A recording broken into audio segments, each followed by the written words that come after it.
לוקי השובב התפתל באחיזת הפלדה של תור. בלילה הקודם, בעוד שאר האלים ישנו, הוא התגנב לאשתו של תור, סיף, וגזז את שערה היפה.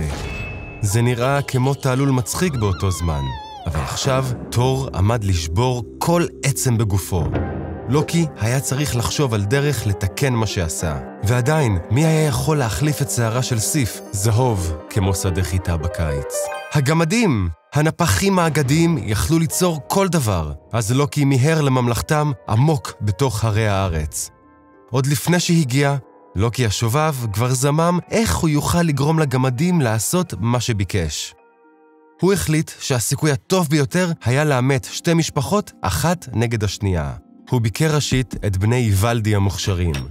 הוא אמר להם שיריביהם, זוג אחים בשם ברוק ואיטרי, טענו שהם היו בעלי המקצוע הכי טובים בעולם והיו נחושים להוכיח זאת בתחרות. החוקים היו שכל משפחה צריכה ליצור 3 מתנות לאלים, כולל עבור בני איוולדי שיער זהב.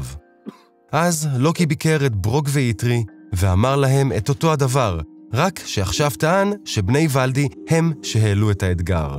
אבל אי אפשר היה לשתות בברוק ואיטרי כל כך בקלות, והם הסכימו להשתתף רק אם לוקי יסכן את ראשו. מילולית, אם ברוק ואיטרי יזכו, לוקי ייתן להם את ראשו.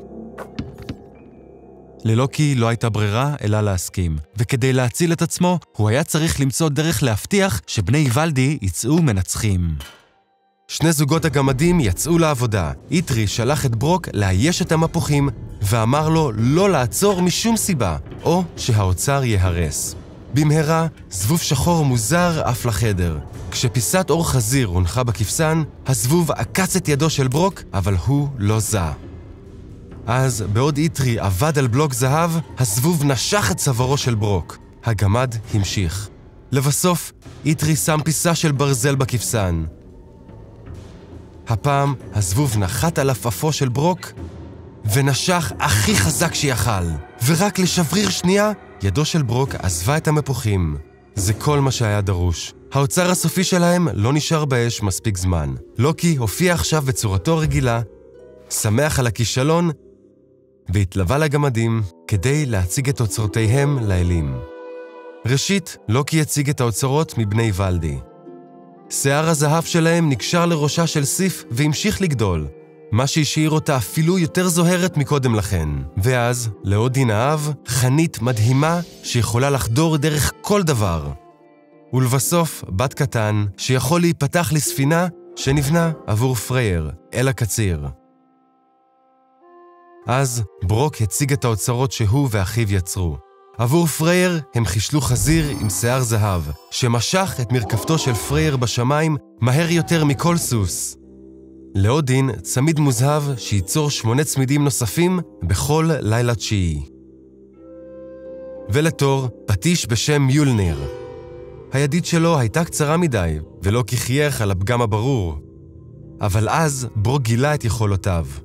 מיולניר לעולם לא יסדק, לעולם לא יחמיץ את מטרתו, ותמיד יחזור לידיו של תור כשיזרק.